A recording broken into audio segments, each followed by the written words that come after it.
नमस्कार दोस्तों, बिहार जमीन दाखिल खारिज को लेकर आ रही है बहुत बड़ी अपडेट दोस्तों। जमीन दाखिल खारिज को लेकर बहुत परेशानी बना हुआ है बिहार में, जैसा कि आप लोग जानते होंगे। और दाखिल खारिज को लेकर बहुत सारा करप्शन भी चल रहा है। इन सारे चीजों को लेकर सरकार एक दाखिल खारिज को लेकर एक डायरेक्शन लागू की है दोस्तों, जिसमें दो बहुत महत्वपूर्ण क्वेश्चन दाखिल खारिज को लेकर सरकार सॉल्व की है दोस्तों। सबसे पहला वो ये बता रही है कि अगर दाखिल खारिज आवेदन की प्रक्रिया पत्र के आधार पर किया जा रहा हो तो आपको क्या करना है। और साथ ही साथ दोस्तों ये भी बताया जा रहा है कि अगर दाखिल खारिज आवेदन बंटवारे के आधार पर अगर आप कर रहे हैं दाखिल खारिज का आवेदन, तो आपको क्या क्या करना होगा, क्या क्या डॉक्यूमेंट देना होगा। ये दोनों प्रक्रिया दोस्तों बिल्कुल विस्तार से समझाया गया है। और इसमें ये भी बताया गया है कि किस प्रकार आप अपने जमीन का दाखिल खारिज आसानी से करवा सकते हैं, आपको कोई भी प्रॉब्लम नहीं होगा। दोस्तों हम आपको बता दें कि ये जो न्यूज निकल कर आ रहा है दोस्तों, भूमि सुधार के द्वारा निकल कर आ रहा है, राजस्व भूमि सुधार विभाग के द्वारा निकल कर आ रहा है, बिहार सरकार के द्वारा बताया जा रहा है दोस्तों। जैसा कि आप बैकग्राउंड में देख सकते होंगे कि मैंने नोटिस लगा दिया गया है दोस्तों। अब एक एक नोटिस को बारीकी से पढ़ के मैं आपको समझाऊंगा कि कौन से डायरेक्शन में आपको क्या फॉलो करना है, जो इसमें बताया गया है, क्या न्यूज निकल कर आ रही है। दोस्तों वीडियो बहुत ही इंपॉर्टेंट होने वाला है, आशा करते हैं आप वीडियो बिना स्किप करके देखेंगे, सारी जानकारी समझ जाएंगे दोस्तों। दोस्तों अगर आप ये वीडियो यूट्यूब पे देख रहे हैं तो चैनल को सब्सक्राइब कर लें, फेसबुक पे देख रहे हैं तो नीचे देख सकते हैं फॉलो का बटन है, फॉलो कर लेंगे। और एक लाइक दोस्तों कहीं भी देख रहे हो जरूर करेंगे। और एक कमेंट ये कर देंगे कि आपको दाखिल खारिज से लेकर क्या प्रॉब्लम है या किस जगह से वीडियो देखते हैं, वहां का अपडेट लाने में दोस्तों आसानी रहता है। चलिए जो भी जानकारी निकल कर आ रही है सरकार के द्वारा जो नोटिस के माध्यम से प्रकाशित किया है, उसको एक बार नजर डालते हैं, समझते हैं।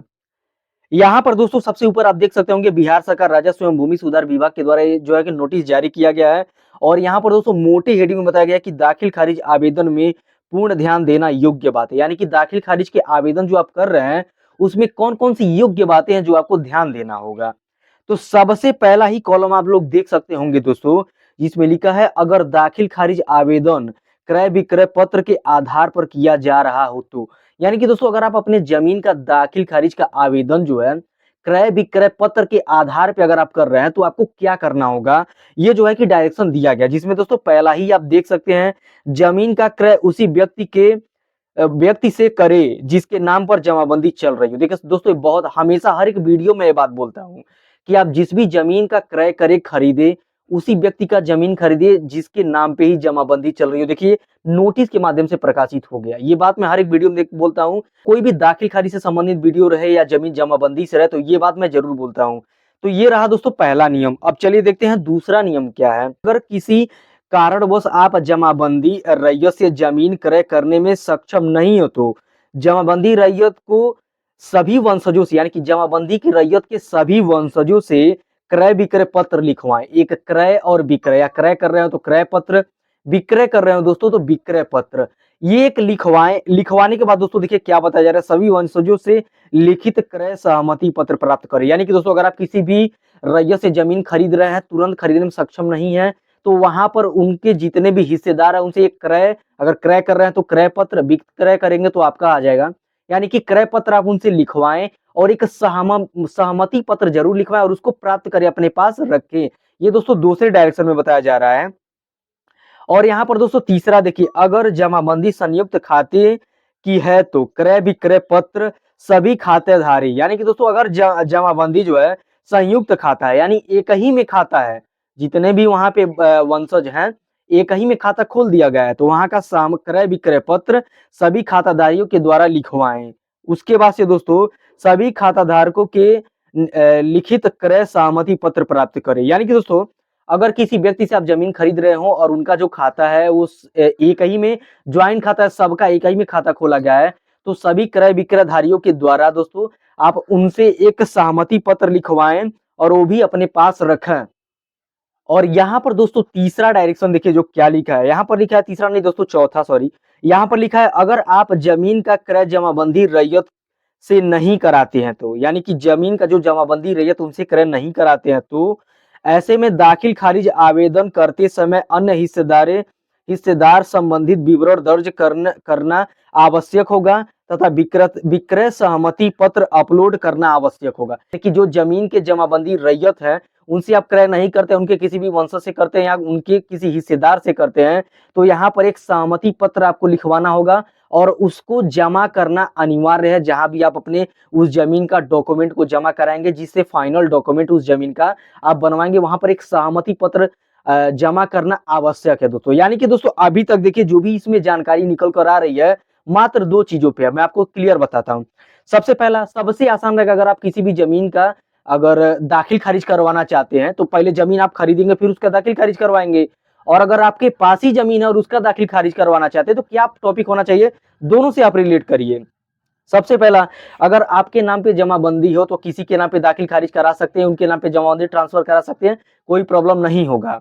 ठीक है, दाखिल खारिज भी आसानी से हो जाएगा।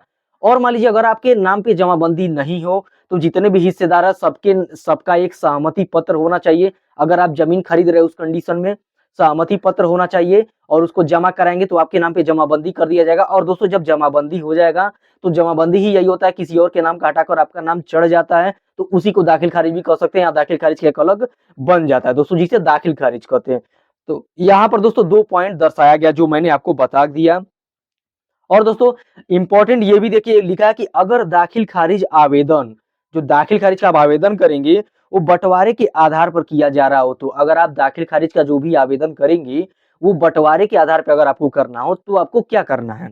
यहाँ पर देखिए 3 नियम बताया गया और तीनों इंपॉर्टेंट है। सबसे पहला दोस्तों, आवेदन के साथ दोस्तों वंशावली अपलोड करनी आवश्यक है। सबसे पहले बताया जा रहा है दोस्तों कि ये अगर आप बंटवारे के आधार पे आप अपने जमीन का दाखिल खारिज करवाना चाहते हैं तो मोस्ट इंपॉर्टेंट है कि वंशावली आपको देनी ही होगी। अब वंशावली आप टेंशन न ले कि वंशावली कैसे बनेगा, कमेंट करें, मैं वंशावली का लिंक भेज दे रहा हूँ।